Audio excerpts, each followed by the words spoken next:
welcome back to Quilting with Dawn, paper piecing. Now we're going to continue finishing the top for the Blazing Star pattern that I already started working on in the last episode.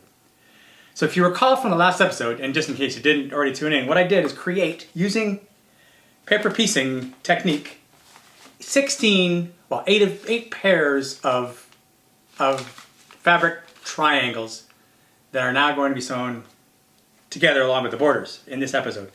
Well, and as you saw, you can see the paper on the back of these. I've left all the paper on because you should. I did a test run to see how it works, and I've already learned a couple things that I'm going to tell you now for sewing the two sections together. And it came out pretty good, but it took one mild resew of half of it. And why?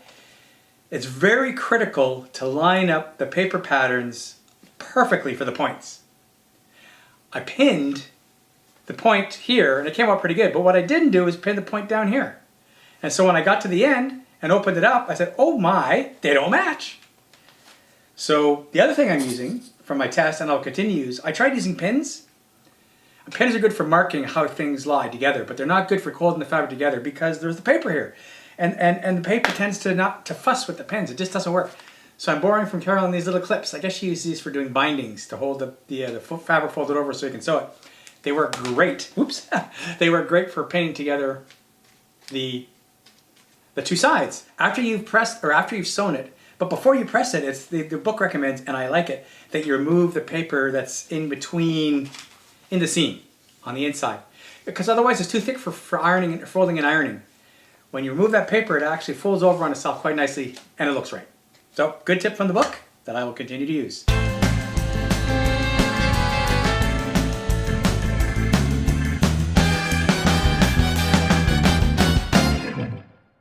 I've done 4 of these now and already learned a couple more things. Just by doing it, you learn stuff, right? First of all, I learned that you can't clamp, you shouldn't clamp too soon. So now my methodology is to put in 3 pins. Point, top point, and bottom. And each pin has to go through exactly the same place on the pattern. When it does, then I clamp in 3 places, run it through the machine, and I've had 3 successful, well, now 3 successful pieces to make it a total of 4. I'll just keep going. It's now time to get down to business with the borders. I like the way that sounds. Get down to business with the borders. So here's how I've organized the border pattern. First of all, I decided to do, as you'll see, little triangle pieces. So as a result of that, what I've done is broken up the templates into 3 sections. First of all, there's the paper pieced area with the triangles. Here it is here. And then what I'm going to do is cut out the lower curve and sew it on. And then cut out the upper curve and sew it on. Both those lower and upper curves are made out of that dark blue material, for which I have lots. So then, for the paper piecing, which I'm going to do next, it's simply a matter of cutting out the right size triangles like I did before in the last episode, triangle-ish shapes, and then piecing them one at a time into each section. And this pattern is 1/8 of the circles. There's 64 triangles. There's 4 times 8 of the lighter green, and there's 4 times 8 of the darker green. So I'm cutting the inner triangles first, which by my design is the dark green. And here's my template, just like I did before, for my fabric. So I look at this, and that tells me, oh, let's measure it here. That needs to be, well, let's find it right now. But I know the answer already. I'm showing you. Here's where I'm going to lay out the fabric. 1, 2. To be safe, I'm going to do 2 3/4 inches. So these my strips on the dark green are going to be 2 3/4 inches wide, and then I'll be able to take the template and go cut, and then flip, and cut, and flip, and cut, and so on, just like I did before.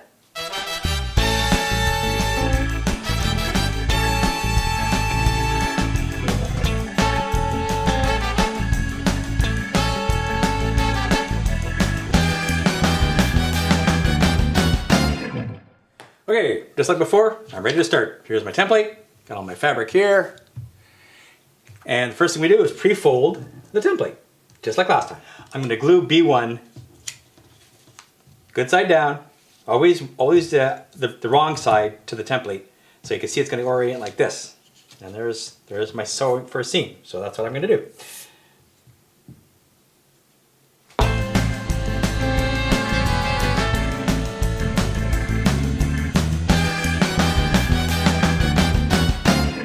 I've sewn the first two. There they are there.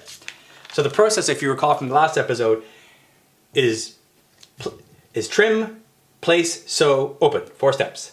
So I did exactly that. The only thing I didn't do was the actual trim at the first one because I wanted to sew them first. But you can go to it and check. And there's my 1/4 inch, and that looks like a pretty good 1/4 inch seam. So theoretically, I don't need to trim anymore. I could if I wanted to. All right, so now, now we do it again. So we're going to be going on this line right there. So we're going to open it up. Again, just, it's fussing me. There we go. So we're going to trim.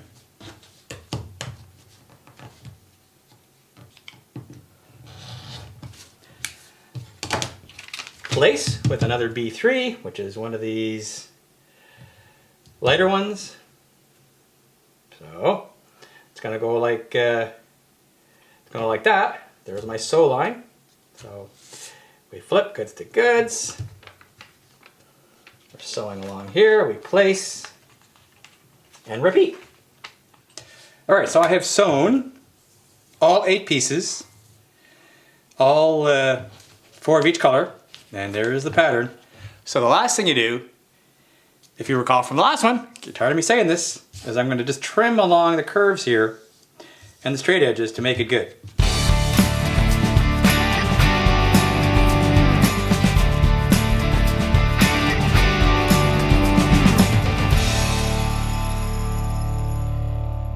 And done. So, and there you have it. My first of 8. Ready to go. Ta-da! Back to my setup. Sewing machine, cutting table, and placing mat, iron. Get her done.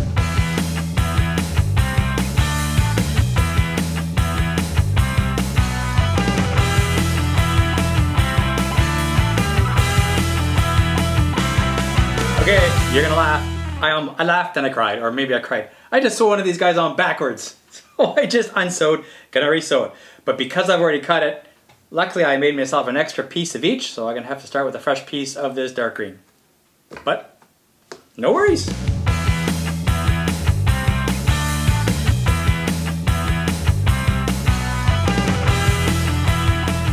Done the 8 triangle pieces, sections for the border. It actually went really well once I got into the groove. The second one I did got a little cocky, and I ended up 3 times, for whatever reason in my head, putting on the dark triangle in reverse. In other words, the wrong side showing on the good side. So I did 3, I did 3 unsews. Other than that, everything else went really well. Oh, and one more thing. These are all my scraps right here. That's it. So it shows that the method I'm using for reducing fabric waste is pretty powerful. I figured out this curve thing. It's not exactly as I thought, so I had to go to our friend YouTube and Google curved paper piecing. And I discovered the answer. I did 2 strips with leaving the paper on, or mostly on, and it caused me quite a bit of problems getting everything to flex and line up. And I was trying to do it on the fly with the machine, and that was giving me grief. I mean, I had to do several unsews, finally got it. So I went to the YouTube and said, lo and behold, the way to do it, at least one person the way to do it, and I tried it, and it works, is to remove the paper that's on the curve. Then you pin the curves together like you would any drunken's path, and sew it, and it comes out great. Now I'm going to show you, and I apologize up front if this is too much detail, that those have already done drunkard's path. I had to relearn it myself, and I have had to do several test cases. I finally got the process down where I'm comfortable with it. So I'm happy to show it to you, as much because it took me a while to get there. What we're going to do is join this curve to this curve along here. That's our join piecing. I cut this blue piece using the template, right? Then I marked the center where I know I need to line up between the 2 pieces here, and the center actually is right there. Then I marked on here and here, I don't know if it'll show up on the camera, where the points are that need to line up. If on the template, it's going to be right there and right there, okay? I did the same thing for this green piece of fabric. If I flip it over, you'll see I have marked those same pieces that were on the paper template for there and there. So when I line things up, I want to make sure that these dots line up this lines up at the center, and these dots line up. If that is all cool, and it's pinned properly, then the theory is it'll sew. And in fact, the theory works because I've done it. I've done it twice now. So that's again, so here's the center.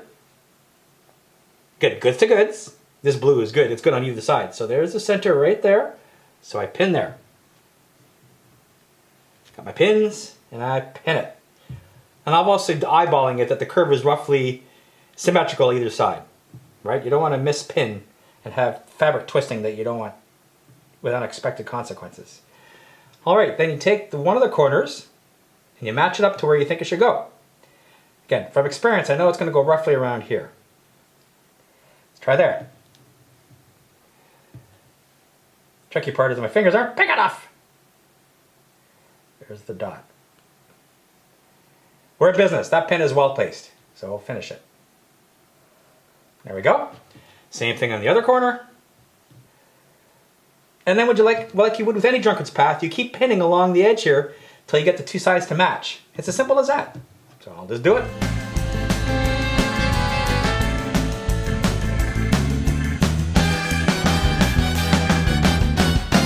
Now I'll check to make sure. And see, look at that. Everything lines up on both sides. Now I'm going to sew it. I'll be right back. Sewn and pressed. It worked out exactly as it should. Nice even line, which I can trim when I do it. Moving right along here, using my 99K, I actually did the next border piece. So ta-da! I used the exact same process I used for the inner piece, where you pin the center, pin the corners, and press, and it's great. So I'll just keep plugging away, and I'll have 8. Today, I'll have 8 of these sections done, and then we can start putting it all together. Oh yeah! Hey, I like my shirt. Got this one on Pender Island a couple weeks ago. We were visiting Carolyn's parents, and there just happened to be an outlet that's actually the pharmacy that had these shirts on a rack. Had to get one.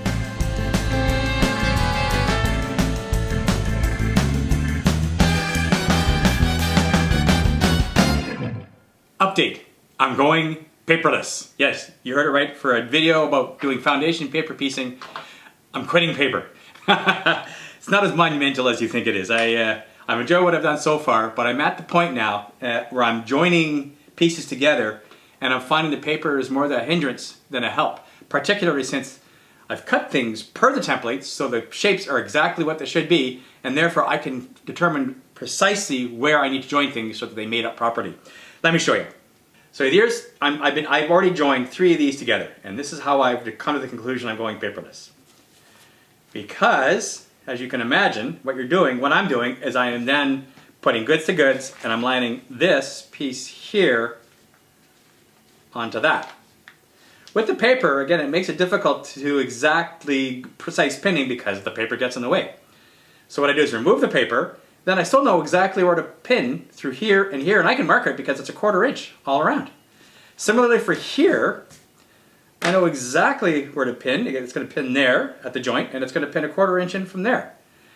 With those precise placements, it works every time. And in fact, I've done 3 of them now, and I'll show you. Here's one. Da-da-da! I'll zoom out a bit here. And it works. It sews quite nicely. 1/4 inch there, 1/4 inch there. So the theory is when it lines up, this circle should be continuous. This is where the fun starts, where I'm going to sew 2 halves together. In fact, I did it, and I'll show you the result because it came out great. But what I did is I pinned here to make this point match up, here, right to make these 2 places line up so the circle continues. I pinned here to make those match, and I pinned here to make those match. And of course, the tops match. Da-da-da! There it is, my very first 2 sections joined together. Point lines up well here, reasonably well up here. Lines up well, and of course, if you recall, it's on a diagonal. So it lines up there, it lines up there. That's a win. I'll just keep sewing pairs together, then I'll sew halves together, then I'll sew the whole thing together. That's the plan.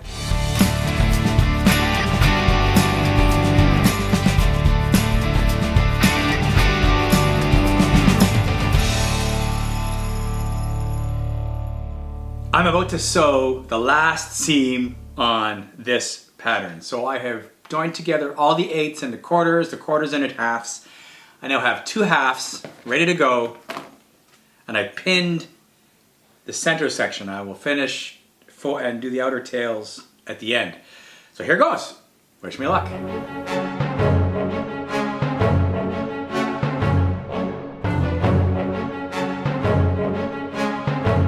almost done, I can feel it. But I had to do an unsew because I did the center didn't line up right. Not happy with it. The outer edges of the round piece were good. Just about to re-sew the center.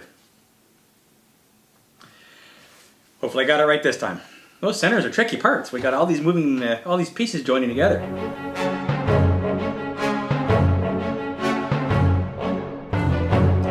I'm done. This quilt, this Blazing Star work of art. But before the reveal, I'm going to talk a little bit about some more things I learned in this last episode.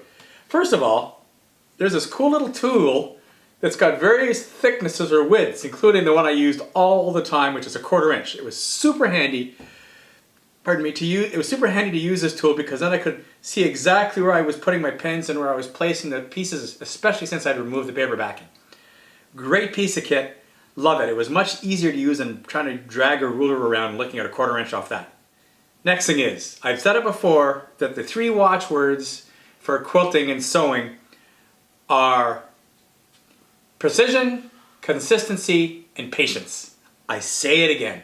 Every time I made a mistake and had to do it to unsew, it's because I was missing one of the 3. I wasn't precise, I was rushing, or I didn't do something the way I'd done it before. And so when things were lining up, they had to be rejigged. Precision really involved pinning. Pins are still and will continue to be my friends. I love pinning. When something didn't go right, pin it properly, bam, came out perfect. So let's do the reveal. Da-da-da. Here it is. Do-do-do-do. I think you're gonna like it, because I think I do. Are you ready? There we are. Look at that. Isn't that gorgeous? This is my star. It looks gorgeous with the purple and the green and the red.